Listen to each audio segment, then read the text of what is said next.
আমরা অষ্টম শ্রেণীর তৃতীয় পর্যায়ক্রমিক মূল্যায়নের পরিবেশ ও বিজ্ঞানের 18 নম্বর স্কুলের প্রশ্ন উত্তরগুলো আলোচনা করব। 1 রায় প্লবতা সবসময় ঊর্ধ্বমুখে ক্রিয়াশীল হয়। 2 দুটি আয়নাকে এমনভাবে রাখা হলো যাতে তাদের মধ্যবর্তী কোণ হয় 60 ডিগ্রি। আয়না দুটির মাঝখানে একটা বস্তু রাখলে বস্তুটির মোট প্রতিবিম্বের সংখ্যা হবে 5টি। 3 প্রদত্ত রাসায়নিকগুলির মধ্যে মূলক হলো কার্বনেট। 4 হাইড্রোজেন গ্যাস শোষণ করে প্যালাডিয়াম। 5 বেমানান শব্দ হলো কোক, এগুলো হচ্ছে নিয়তাকার রূপভেদ কার্বনের, কোক হচ্ছে অনিয়তাকার। 6 দ্বি-একক পর্দা বিশিষ্ট অঙ্গাণু হলো মাইটোকন্ড্রিয়া। 7 হচ্ছে আলেকজান্ডার ফ্লেমিং আবিষ্কৃত অ্যান্টিবায়োটিকটি হলো পেনিসিলিন। 8 প্রদত্ত যেটি অন্তঃক্ষরা গ্রন্থি নয় সেটি হচ্ছে লালা গ্রন্থি। 9 সুন্দরবন হলো একটি বায়োস্ফিয়ার রিজার্ভ। 10 আদা আর হলুদের মশলা হিসেবে ব্যবহৃত অংশটি হচ্ছে গ্রন্থিকাণ্ড।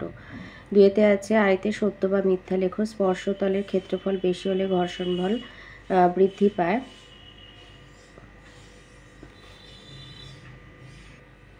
এটা মিথ্যা। 2 দিয়েছে শূন্যস্থান পূরণ করো। অভ্যন্তরীণ পূর্ণ প্রতিফলনের সময় আপাতন কোণ সংকট কোণ অপেক্ষা বড় হয়। 3 সংকেত জিঙ্ক ফসফেটের সংকেত লিখতে দিয়েছে ZnCpO4(2). 4 বলেছে সমতা বিধান করতে বলেছে। অ্যালুমিনিয়াম অক্সাইডের সাথে হাইড্রোক্লোরিক অ্যাসিডের বিক্রিয়াতে অ্যালুমিনিয়াম ক্লোরাইড আর জল উৎপন্ন হয়েছে। তো এখানে দুটো অ্যালুমিনিয়াম আছে, এখানেও অ্যালুমিনিয়াম দুটো, ক্লোরিন হচ্ছে 6টা, এখানেও ক্লোরিন 6টা, হাইড্রোজেন 6টা, এখানে হাইড্রোজেন 6টা, অক্সিজেন 3, এখানে 3টে, এখানে 3টে। আর যখন সমতা বিধান হয়ে যাবে অ্যারোটাকে সমান করে দেবে। 5 আছে সত্য মিথ্যা লেখো। সেলুলোজ হচ্ছে বায়োডিগ্রেডেবল পলিমার। বায়োডিগ্রেডেবল মানে জৈব ভঙ্গুর, যেগুলো মাটিতে মিশে যায়। 3 আছে স্তম্ভ মেলানো। আয়তে জারবিল হচ্ছে সি ক্যাঙ্গারু ইঁদুর। 2 পিটুইটারি হচ্ছে মস্তিষ্ক। 3 এস্চারেচিয়া কোলাই হচ্ছে D vitamin B12। 4 protein factory হচ্ছে ই রাইবোজোম। 5 রসুন হচ্ছে বি অ্যালিসিন। 4 আয়তে আছে বল ও চাপের মধ্যে কোনটি তরলের প্রবাহের অভিমুখ স্থির করে দেয়। তো তরলের প্রবাহ, তরলের পরিমাণ বা ভর, তরলের প্রবাহ, তরলের পরিমাণ বা ভর এবং তরলের উপর পৃথিবীর আকর্ষণ বলের মান কোনো কিছুর ওপরেই নির্ভর করে না, কেবল চাপের ওপরে নির্ভর করে। তাহলে বল ও চাপের মধ্যে তরলের প্রবাহের অভিমুখ স্থির করে দেয় চাপ। ওর সাথে আছে জলের ওপর তেল ঢাললে তা জলের উপরে ভাসে কেন?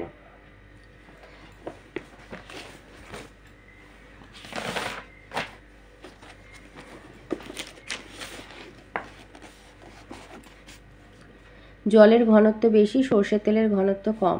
তো সেই জন্য এই যে বেশি ঘনত্বের তরলের মধ্যে কম ঘনত্বের কোনো তরল পদার্থ মেশালে কম ঘনত্বের তরলটি ভেসে থাকবে। তার মানে জলের ঘনত্ব বেশি এবং তেলের ঘনত্ব কম হওয়ার জন্য জলের ওপরে তেলটা ভাসে। 2 দিয়েছে কোনো মাধ্যমের প্রতিসরাঙ্ক কোন কোন বিষয়ের উপরে নির্ভর করে। প্রতিসরাঙ্কের মান কোন কোন বিষয়ের উপর নির্ভর করে? 3টে বিষয়ের উপর নির্ভর করে। 1 হচ্ছে মাধ্যমদ্বয়ের প্রকৃতি, 2 ব্যবহৃত আলোর বর্ণ, 3 হচ্ছে মাধ্যমদ্বয়ের উষ্ণতার উপরে নির্ভর করে। 3 দিয়েছে কোনো মৌলের পরমাণু ক্রমাঙ্ক আর ভর সংখ্যা সমান হতে পারে কি, ব্যাখ্যা করো। এটা আছে রায়মার্টিনের 177 পাতায়। এই যে কোনো মৌলের পরমাণু ক্রমাঙ্ক আর ভর সংখ্যা কখন পরস্পরের সমান হবে? কোনো মৌলের পরমাণু ক্রমাঙ্ক সমান হচ্ছে প্রোটন সংখ্যা আর ভর সংখ্যা হচ্ছে প্রোটন প্লাস নিউট্রন সংখ্যা। অর্থাৎ কোনো পরমাণু নিউক্লিয়াসে যদি নিউট্রন অনুপস্থিত থাকে তবে পরমাণু ক্রমাঙ্ক আর ভর সংখ্যা সমান হবে, কারণ প্রোটন সংখ্যা কখনো 0 হতে পারে না। 4 দিয়েছে উত্তপ্ত সোডিয়াম ধাতুর ওপর দিয়ে হাইড্রোজেন গ্যাস চালনা করলে কি ঘটবে, সমীকরণ সহ লেখো।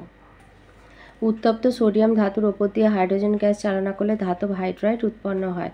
সোডিয়ামের ওপর দিয়ে হাইড্রোজেন চালালে সোডিয়াম হাইড্রাইড উৎপন্ন হয়। 5 দিয়েছে ঘনত্ব আর তড়িৎ পরিবাহিতার সাপেক্ষে হীরক আর গ্রাফাইটের মধ্যে পার্থক্য লেখো। ঘনত্ব লিখবে হীরের ঘনত্ব 3.5 গ্রাম পার ঘনসেমি, গ্রাফাইটের ঘনত্ব 2.2 গ্রাম পার ঘনসেমি। আর তড়িৎ পরিবাহিতা হীরের তাপের সুপরিবাহী কিন্তু তড়িতের কুপরিবাহী, গ্রাফাইট তাপ আর তড়িতের সুপরিবাহী। অথবা বলেছে জ্বালানি তাপন মূল্য বলতে কি বোঝো, এর একক লেখো।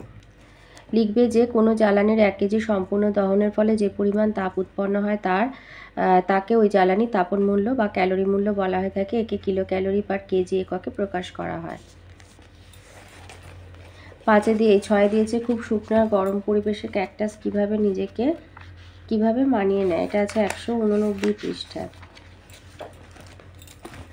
খুব শুকনো আর গরম পরিবেশে ক্যাকটাস জাতীয় উদ্ভিদ জন্মায়। এদের কাণ্ডের কোষে জল সঞ্চয়ী উপাদান মিউসিলেজের আধিক্য চোখে পড়ে, আর কোষের বাইরে মোম জাতীয় পদার্থের আস্তরণ দেখা যায়, বাষ্পমোচনের হার কমায়। সাথে বলেছে অনাক্রমতা বা ইমিউনিটি বলতে কি বোঝো, একটি রোগের নাম লেখো যা টিকাকরণের মাধ্যমে নিয়ন্ত্রণে আনা যায়। অনাক্রমতা লিখবে কোনো জীবদেহে রোগ প্রতিরোধের যে স্বাভাবিক ক্ষমতা তাকে অনাক্রমতা বা ইমিউনিটি বলা হয়ে থাকে। আর বলেছে টিকাকরণের মাধ্যমে একটি রোগের নাম লেখে নিয়ন্ত্রণে আনা যায়, এই যে টাইফয়েড, টিটেনাস, পোলিও, ডিপথেরিয়া। তো একটা রোগ বলেছে, তো পোলিও দিয়ে দেবে, যে পোলিও টিকাকরণের মাধ্যমে নিয়ন্ত্রণে আনা সম্ভব। 8 দিয়েছে বয়ঃসন্ধিকাল বা পিউবার্টি বলতে কোন সময়কে বোঝায়। এই সময় দ্রুত পরিবর্তনে সাহায্য করে এমন একটি হরমোন, এই হরমোন টেস্টোস্টেরন বা ইস্ট্রোজেন নাম লিখে দেবে, যে কোনো একটা নাম লিখে দেবে হয়। আর বয়ঃসন্ধিকাল বা পিউবার্টি বলতে কোন সময়কে বোঝায়। লিখবে যে বয়সকালে ছেলে ও মেয়েদের অন্তঃক্ষরা গ্রন্থি নিঃসৃত যৌন হরমোনের প্রভাবে শরীরে ও মনে কিছু পরিবর্তন ঘটে, যেমন দেহের উচ্চতা, ওজন, শারীরিক গঠনে পরিবর্তন হয়, জননগত বৃদ্ধি ঘটে, তাকে পিউবার্টি বলে। ছেলেদের ক্ষেত্রে এই বয়সকাল 14 থেকে 15, আর মেয়েদের হচ্ছে এই বয়সকাল 11 থেকে 12 বছর। অথবাতে আছে মানবদেহের রক্ত শর্করা নিয়ন্ত্রণে হরমোনের ভূমিকা লেখো।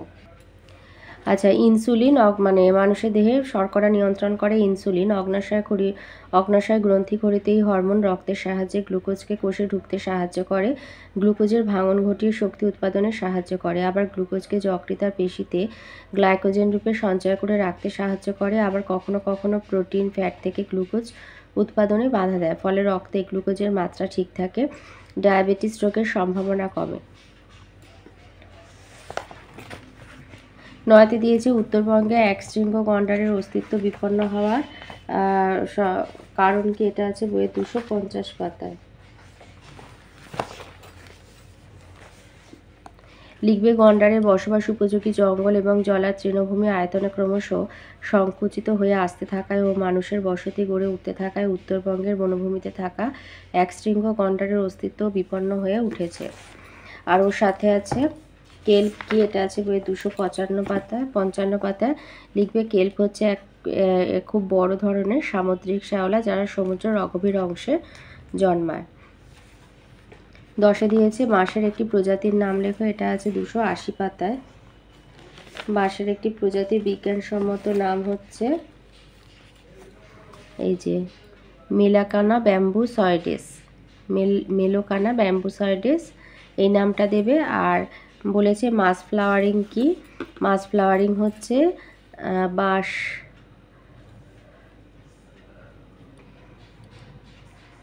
পরিবেশগত প্রভাবে বাঁশ গাছে যখন বিপদ ঘণ্টা বাজতে থাকে তখন বাঁশ গাছ তার অঙ্গজ বৃদ্ধি বন্ধ করে জননগত বৃদ্ধি ঘটায়, তখন তার দেহের সমস্ত শক্তিকে ফুল ফোটানোর কাজে ব্যবহার করে। ফুল ফোটার পরেই বাঁশ গাছের মৃত্যু হয়, একেই মাস ফ্লাওয়ারিং বলা হয়।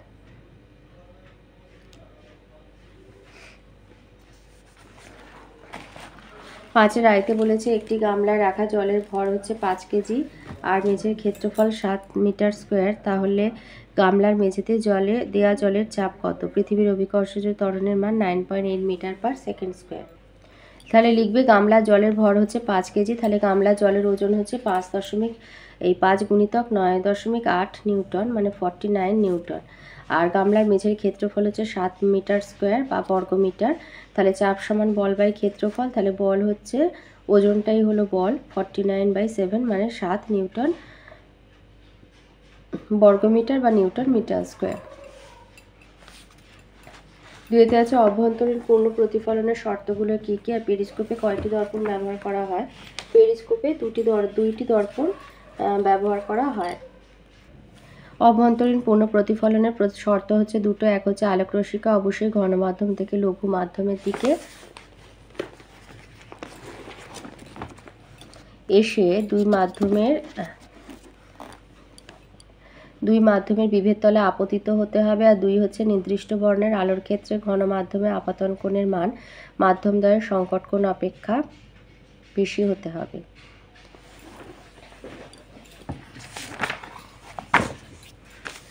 3-তে দিয়েছে ক্লোরিন পরমাণুটির ইলেকট্রন নিউট্রন সংখ্যা উল্লেখ করো আর গঠন চিত্র অঙ্কন করো। তোমাদের বইয়ের 81 পাতায় আছে, এই ছবিটা এঁকে দেবে। তাহলে হচ্ছে তোমার এখানে ইলেকট্রন আর নিউট্রন, ইলেকট্রন হচ্ছে তোমার 17টা, নিউট্রন হচ্ছে 18টা, আর এই ছবিটা এঁকে দেবে। এটা হচ্ছে বইয়ের 81 পাতায় আছে। 4-তে দিয়েছে পটাশিয়াম ক্লোরাইড থেকে পরীক্ষাগারে অক্সিজেন প্রস্তুতির ক্ষেত্রে প্রয়োজনীয় অনুঘটক হচ্ছে ম্যাঙ্গানিজ ডাইঅক্সাইড, উষ্ণতা আর বিক্রিয়ার সমিত সমীকরণ দাও। এটা আছে বইয়ের 128 পাতায়।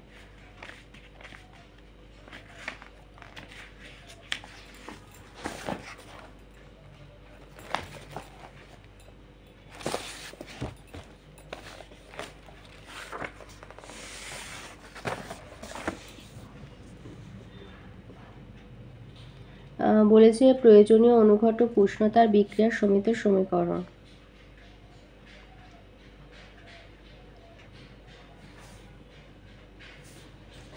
আচ্ছা, 230 ডিগ্রি সেলসিয়াস উষ্ণতা, এই যে 230 ডিগ্রি সেলসিয়াস উষ্ণতা, আর ম্যাঙ্গানিজ ডাইঅক্সাইড হচ্ছে তোমার অনুঘটক হচ্ছে ম্যাঙ্গানিজ ডাইঅক্সাইড 230 ডিগ্রি সেলসিয়াস উষ্ণতা, আর এখানে হচ্ছে এইটা হলো সমীকরণ। তাহলে এখানে তাপ লিখে দেবে 230 ডিগ্রি সেলসিয়াস টেম্পারেচার।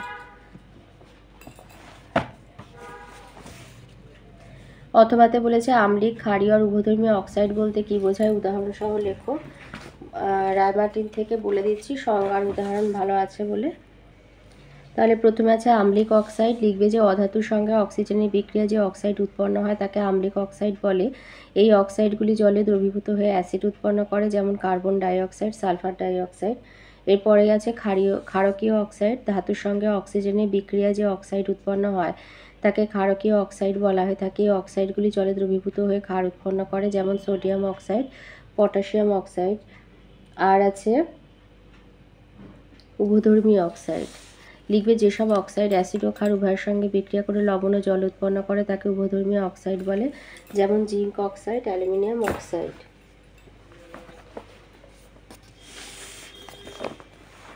5-এ বলেছে একটি বর্ণহীন গ্যাসের সঙ্গে অক্সিজেনের বিক্রিয়ায় বাদামি বর্ণের গ্যাস উৎপন্ন হয়, গ্যাস দুটি কী কী, আর হাইড্রোজেনের যে কোনো একটি আইসোটোপের নাম লেখো। আচ্ছা, একটি বর্ণহীন গ্যাসের সঙ্গে অক্সিজেনের বিক্রিয়ায়, এই যে বর্ণহীন গ্যাস হচ্ছে নাইট্রিক অক্সাইড, NO, অক্সিজেনের সাথে বিক্রিয়ায় জারিত হয়ে বাদামি বর্ণের নাইট্রোজেন ডাইঅক্সাইড উৎপন্ন করে, এই হচ্ছে বিক্রিয়া। আর হাইড্রোজেনের আইসোটোপ হচ্ছে 81 পাতায় রয়েছে। হাইড্রোজেনের একটি আইসোটোপ, হাইড্রোজেনের 3টে আইসোটোপ আছে, প্রোটিয়াম, ডয়টেরিয়াম, ট্রিসিয়াম বা ট্রিটিয়াম, তো যে কোনো একটা লিখে দেবে। 6-তে দিয়েছে ডিকটিওজোম কি, এমন একটি কোষ অঙ্গাণুর নাম লেখো যেটি কেবলমাত্র প্রাণীকোষে দেখতে পাওয়া যায়, সেই অঙ্গাণুটির একটি কাজ লেখো। আচ্ছা, ডিকটিওজোমটা পরে বলছি, এটা বইয়ের 184 পাতায় রয়েছে। সেন্ট্রোজোম, সেন্ট্রোজোম হচ্ছে প্রাণীদের কোষ বিভাজনে অংশগ্রহণ করে।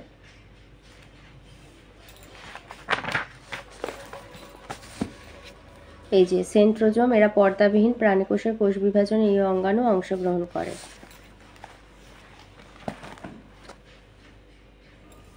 ডিকটিওজোম বলতে কি বোঝো, লিখবে উদ্ভিদ কোষের গলগি বস্তু একাধিক বিচ্ছিন্ন একক গঠন সমন্বয়ে সৃষ্টি হয়, একে বলা হয় ডিকটিওজোম। আচ্ছা, এবারে 7-এ দিয়েছে একটি প্রদত্ত অণুজীবগুলির একটি করে উদাহরণ দাও। Ammonifying bacteria, nitrifying bacteria, denitrifying bacteria.